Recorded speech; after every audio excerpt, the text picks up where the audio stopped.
For more than a decade, one of Hollywood's most powerful icons has lived with a silence heavier than any stunt he has ever survived. A silence that stretches between a father and the daughter who grew up without him. It is a truth that has lingered quietly beneath red carpets, headlines, and box office triumphs, an invisible weight that no camera ever fully captured. While the world watched Tom Cruise defy gravity on screen, his youngest child, Suri, was learning how to navigate a life shaped by absence. She was born into a narrative she never volunteered for, photographed before she could speak, and defined by a last name that carried more attention than comfort. Yet, the story that unfolded around her was never about fame. It was about separation, protection, and the silent messages carried by a young girl who was forced to grow up in the shadows of two very different worlds. The beginning looked perfect, almost cinematic. A whirlwind romance between Tom Cruise and Katie Holmes that captivated global audiences with the force of a Hollywood premiere. Their daughter became the emblem of that dream, a child celebrated before she took her first steps. But behind the applauded moments were closed doors, whispered concerns, and forces that shaped decisions far greater than any family dispute. Suri's early years unfolded in controlled spaces, guarded by beliefs, systems, and expectations that a child could never comprehend. She saw her father from a distance, not through conflict, but through an ever-expanding quiet that neither fame nor fortune could bridge. As the years passed, that quiet became the center of everything, defining the rhythm of her life and the choices she would one day make for herself. Now at 19, Suri communicates not through interviews, statements, or media appearances, but through the identity she builds piece by piece. Her decisions are deliberate and striking, echoing through the industry that once placed her at the heart of its most glamorous narrative. She has stepped into adulthood with a firm, steady voice, even if she rarely uses it publicly. The daughter once photographed on the arms of Hollywood royalty now walks her own path, far from the spotlight that once dictated her every movement. And the distance between father and daughter, once a private fracture, has grown into a public question that no one can ignore. But behind the glamour and the excuses, what mechanisms are really driving this crisis? We will analyze every detail, from the initial mistakes to the irreversible damage, to see how the entertainment world works and how an icon is redefined. The truth is layered, complicated, and deeply human. It began with passion, tightened into control, and ultimately erupted into a separation executed with precision and fear. To understand how a family once celebrated as perfect unraveled so completely, we must return to where it all started, to the moment when a fantasy became real, and when two lives collided with a force neither of them could fully control. It began in a way that felt larger than life, as if destiny itself had written the script. When Tom Cruise and Katie Holmes crossed paths in 2005, the reaction was immediate, explosive, and absolute. Hollywood, accustomed to whirlwind romances and fragile fairy tales, still paused to witness this one. Tom Cruise was already a global institution, a man whose films shaped entire eras, whose presence could fill theaters with nothing more than a name on a poster. Katie Holmes arrived from a different world, carrying the soft warmth of her Midwestern upbringing, her Dawson's Creek fame, and a dreamer's sincerity that made her appear untouched by Hollywood's sharper edges. Together, they created a contrast that felt magnetic. One was the unstoppable force of modern cinema, and the other the quiet charm of rising youth. Their connection seemed unreal, too cinematic to belong to an ordinary timeline. The truth behind their beginning was threaded with myth and foreshadowing. Years before they met, Katie had told 17 magazine that she believed she would marry Tom Cruise one day. It sounded innocent, almost playful, a manifestation of youthful admiration. Yet when Tom first encountered her, he reportedly turned to his team and declared, "I am going to marry her." It was not a hope, it was a decision. And when Tom Cruise made a decision, the world usually watched it become real. Their courtship moved with a velocity that felt unnatural. Within weeks, they transitioned from acquaintances to a global phenomenon. Cameras captured them strolling through Rome, laughing as if unaware of the crowds that followed. Tom, normally private and composed, appeared transformed, swept away by an emotion he could not contain or moderate. It was intoxicating to witness, both for them and for the world. The moment that defined their early chapter came on the Oprah Winfrey Show. Tom, in an expression of unrestrained joy, leaped onto the couch and declared his love. The audience gasped, then applauded, unable to fully process the intensity. Viewers around the world debated whether it was passion, impulsivity, or something no one understood.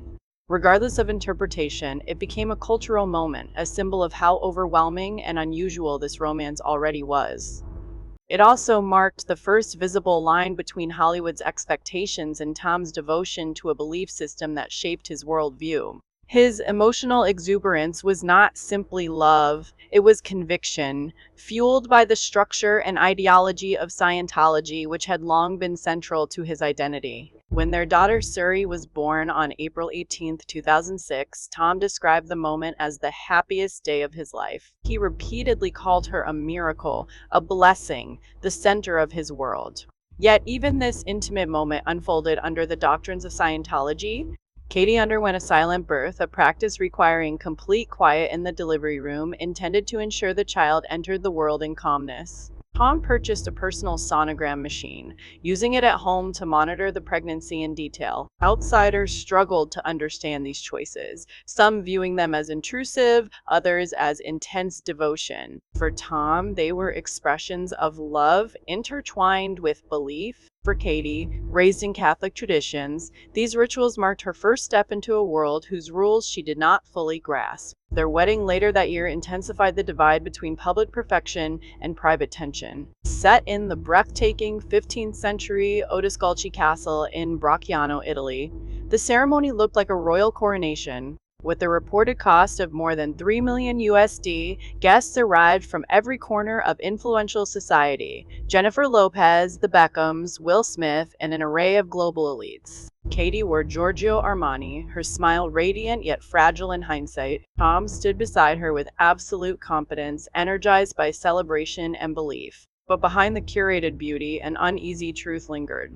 Katie's parents, lifelong Catholics, felt a growing discomfort with the world surrounding their daughter and granddaughter. The secrecy, the hierarchy, and the influence of Scientology shadowed every moment, turning what should have been a family union into a quiet battlefield of faith and control. By 2007, cracks had already formed beneath the gleaming facade. The public still saw the dream: a superstar actor, his luminous wife, and their adored child. The red carpets were dazzling, the magazine covers immaculate, and the photographs seemed to freeze a perfect life in time.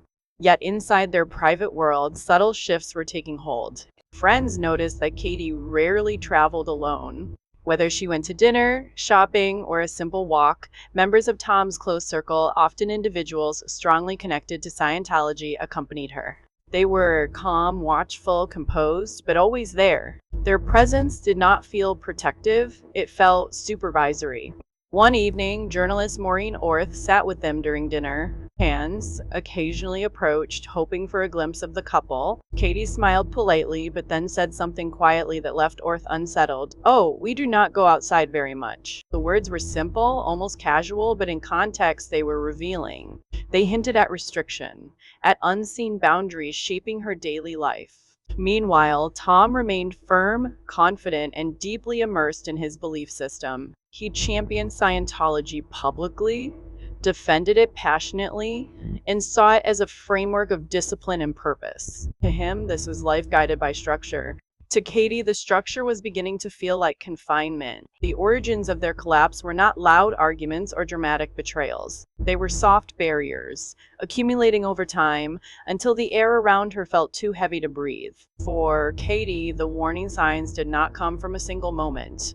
They came from the gradual erosion of freedom, the sense of being shaped by hands she could not see, and the growing fear that her daughter might one day be pulled deeper into a system she herself could not fully navigate. It was this slow tightening, this quiet intrusion, that ignited her first steps toward escape. What do you think about this? Comment amen below so we can continue with the unfinished stories. From the outside, the world still believed in the dream. The photographs of Tom Cruise, Katie Holmes, and their daughter continued to circulate with the polish of a carefully preserved fairy tale. They walked red carpets with effortless composure, their hands intertwined, their smiles bright under the flash of cameras. Magazine spreads portrayed them as a flawless trio, unshaken by pressure, untouched by doubt. Yet, the deeper truth was already shifting beneath the surface, as silent and steady as a tide. More than admiration surrounded this family, it was obsession. Media outlets studied their every movement, and the fragile equilibrium inside their home strained under a spotlight that never dimmed. Within that glow, cracks widened quietly. By 2008, friends and casual observers noticed something unsettling in the way Katie moved through public spaces. She was almost never alone. Whether stepping out for a simple errand or arriving at a restaurant, individuals associated with Tom's inner circle or linked directly to Scientology appeared beside her. They were calm, composed, and consistently present, creating an aura of invisible walls around her. Their role was never explicitly defined, yet their presence communicated something unmistakable. They were monitors, shadows moving in rhythm with her steps, shaping her environment with silent authority. To those who understood Scientology's structured hierarchy, the implications were unmistakable. Meanwhile, Tom's public posture remained unwavering. He projected enthusiasm, certainty, and conviction.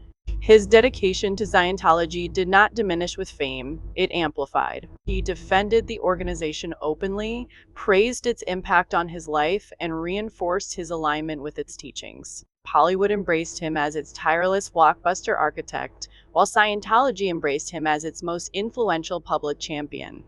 For Tom, these two worlds did not clash, they merged, but for Katie, the merging felt like entanglement. Her upbringing in Catholic traditions, her close-knit Midwestern roots, and her desire for normalcy clashed with the carefully curated world surrounding her.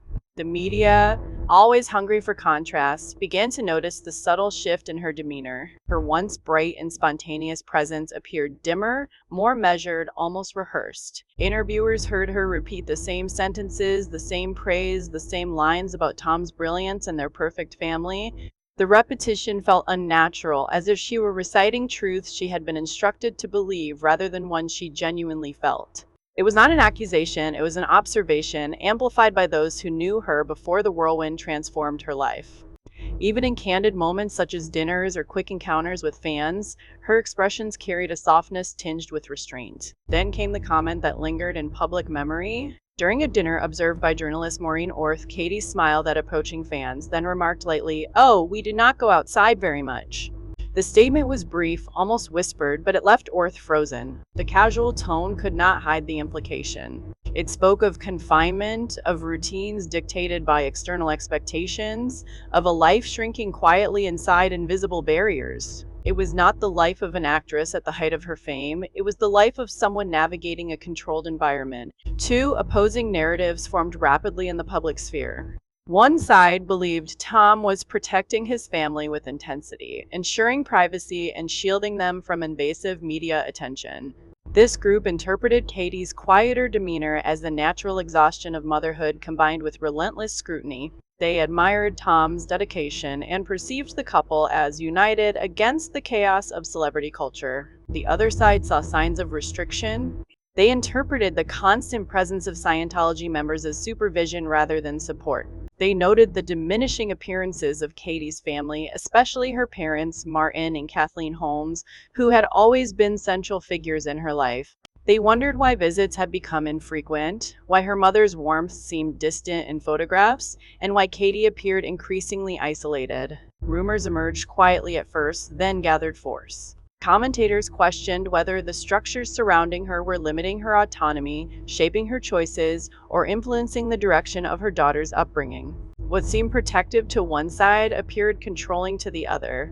Katie felt that shift more intensely than anyone. She began to reclaim small pieces of freedom in discreet ways. Skipped selected church events. She spent extended time in New York, taking Suri to parks, museums, and quiet corners of the city that allowed her to breathe without constant oversight. She reached out to old friends, reestablished lines of connection that had faded under the weight of marriage, fame, and ideological tension. Each step was subtle, careful, calculated. She could not move impulsively. She understood the implications of every action. She sensed the boundaries tightening and knew that any miscalculation could create consequences that extended far beyond her own life. Scientology's expectations for children offered no comfort. Tom's adopted children, with Nicole Kidman, Bella, and Connor, were deeply rooted in the organization, fully committed to its principles and upbringing pathways. For Tom, raising Suri under the same belief system felt natural. For Katie, the idea felt threatening. She did not oppose Tom's personal faith, yet she feared the possibility that her daughter might one day enter a program like the Sea Org, a path she did not understand and could not support. By 2010, the tension inside the household had reached an invisible peak. Public photographs still displayed picture-perfect harmony, but those who saw Katie closely described a woman whose glow had dimmed. Her smiles were thinner, her gestures quieter, her eyes more guarded. She held Suri's hand with increased firmness during public outings, as if grounding herself against the currents she could not control. And all the while, she gathered information, studied legal routes, and calculated possibilities. She did not drift from Tom. She prepared, carefully, quietly, and with the precision of someone who knew she was being watched. Katie was not planning an exit. She was planning a rescue. The moment everything shifted arrived without warning to the outside world, but it was the culmination of years of quiet preparation. On June 29, 2012, Hollywood froze when news broke that Katie Holmes had filed for divorce from Tom Cruise. The timing was precise, almost surgical. She filed just days before Tom's 50th birthday in a jurisdiction carefully chosen for its protective custody laws. The world saw a headline. Tom saw a rupture he never imagined possible. In Iceland, where he was filming the science fiction epic Oblivion, he learned about the filing at the same time the public did. For a man who had mastered control in every corner of his professional life, the shock was profound. He later said softly, "It hit me hard.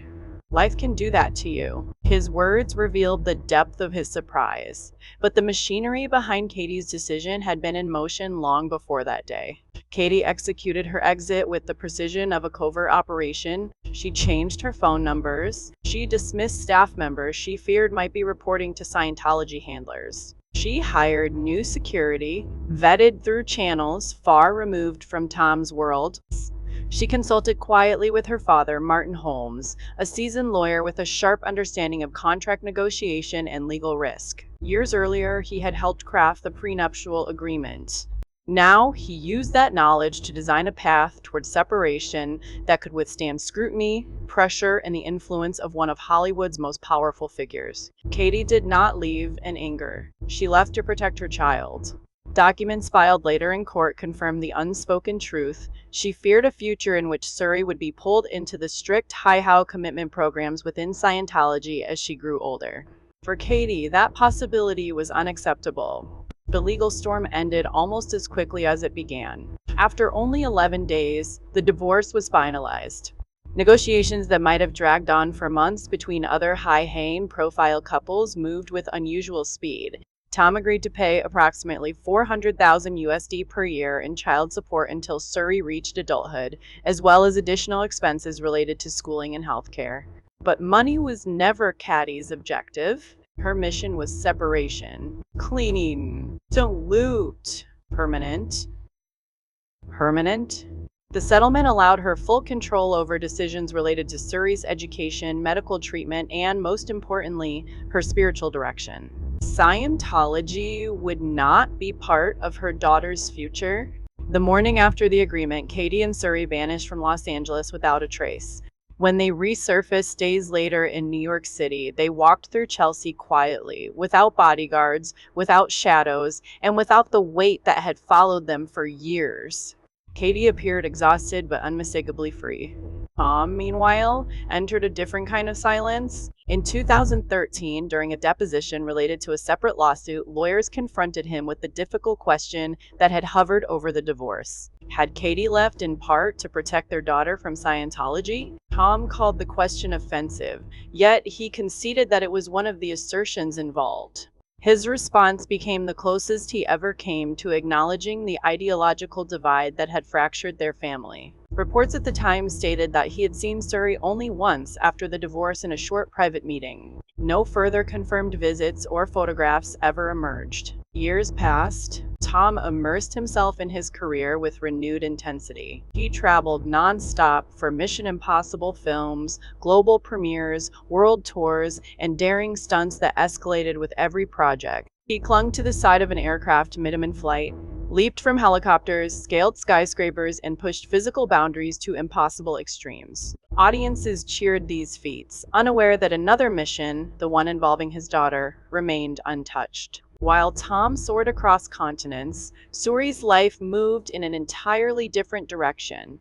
Katie relocated permanently to New York, creating a grounded environment focused on routine rather than spectacle. She enrolled her daughter in a private Manhattan school, walked her to dance classes, and took her to local cafes where she blended quietly into the rhythm of the city. For someone born under the blinding glare of celebrity culture, Suri grew up remarkably sheltered from Hollywood's noise. As she entered her teenage years, she developed an identity that resembled her mother's grace and steadiness. Her manner was gentle, her presence calm. Friends described her as thoughtful, warm, and grounded. When conversations drifted toward her father, she simply changed the subject. It was not bitterness, it was detachment. Then came the turning point that revealed her inner transformation. By 2021, Suri attended the prestigious LaGuardia High School of Music and Art and Performing Arts, the famed institution that cultivated generations of artists. She sang, acted, and collaborated on short films with classmates, but it was the school program for the Addams Family musical that startled observers. Her name appeared not as Suri Cruz, but as Suri Noelle, adopting her mother's middle name. The decision was small on paper, yet monumental in meaning. It signified independence, a step toward a personal identity separate from her father's globally recognized lineage. When she graduated in June 2024, the name Suri Noelle appeared in bold on the official list. Tom was not present. At that moment, he was thousands of miles away attending a Taylor Swift concert in London. The contrast between father and daughter had never felt sharper. That summer, Suri moved to Pittsburgh to begin her studies in fashion at Carnegie Mellon University. Katie accompanied her quietly, carrying boxes, helping arrange the dorm room, and blending in among other parents. There were no bodyguards, no flashing lights, no special accommodations. It was a simple parent-child moment, made extraordinary only by the history that preceded it. In 2025, while Katie directed a new film titled Happy Hours, Suri visited the set. She was 19, confident and composed, dressed in simple khaki pants, a white tank top, and red sneakers. Most people did not recognize her. She carried herself like someone who had stepped firmly into her own life, no longer shaped by the narratives that once defined her. The most human moment came months later. In October 2025, photographers captured Suri sitting alone on a New York doorstep, her head in her hands, visibly exhausted. Minutes later, Katie arrived in an Uber, sat beside her, and pulled her close. They spoke quietly before walking down the street for pastries. Passers-by, it looked like an ordinary moment between a mother and her daughter. But to those who understood their history, it was the embodiment of a bond, forged through escape, resilience, and unwavering protection. The final shape of their journey was not defined by fame or scandal, but by survival. Suri Noelle, formerly Suri Cruz, had become her own person. Her father continued his extraordinary cinematic legacy, preparing for a historic collaboration with NASA and SpaceX to film scenes in outer space. Yet the distance between them, stretched across more than a decade of silence, remained unchanged. For all his accomplishments, this was the one mission Tom Cruise had not completed. In the years that followed the fracture of their family, two very different paths continued to unfold. Tom Cruise rose to even greater cinematic heights, his career defined by ambition that defied physical boundaries. He pushed the limits of action filmmaking, performing stunts that blurred the line between reality and spectacle. His name remains synonymous with dedication, precision, and discipline. As he pursued projects that spanned continents and eventually reached toward outer space, the world applauded his relentless intensity. His professional triumphs became proof of a man who never stopped reinventing himself. Yet underneath the accolades, one absence remained untouched. The distance between him and his youngest daughter was not measured in miles, but in time, silence, and choices that could not be undone. Suri Noel, meanwhile, stepped into adulthood with a quiet grace shaped by years of living far from Hollywood's gravitational pull. Her life, intentionally crafted by her mother, unfolded through routine rather than spectacle. She studied, created, experimented, and learned to define herself without the weight of her father's legacy. New York became the backdrop for her transformation, a city that allowed her to disappear into its rhythm while still discovering her own. She developed her talent in fashion and the arts, preferring expression over attention, substance over visibility. She built a small yet meaningful world anchored in privacy, friendships, and personal growth. And with each passing year, the identity she forged became clearer. She was no longer the child of a global icon, she was an individual standing steady on her own foundation. Katie Holmes carried her side of the journey with the resolve of someone who understood the magnitude of her decisions. Her focus remained steady, to protect her daughter and give her a life grounded in reality rather than fame.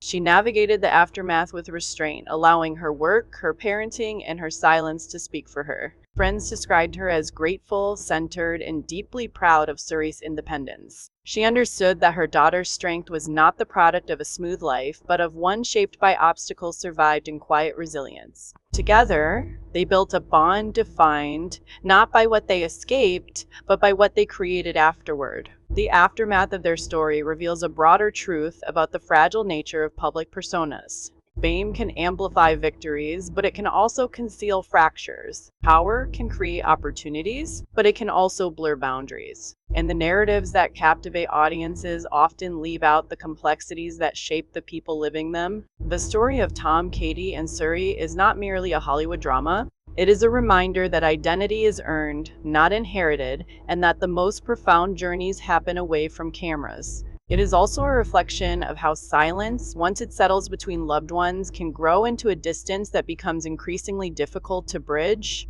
Today, Tom continues to push the frontiers of film, preparing for unprecedented collaborations that may place him among the stars. Suri continues her education and creative exploration, building a quiet and meaningful life defined entirely by her own choices. Their worlds orbit one another without contact, separated by more than geography. And as both move forward, one question remains suspended in the space between them, unresolved and deeply human. Will she ever let her father back into her life? Or has the distance grown too wide to close?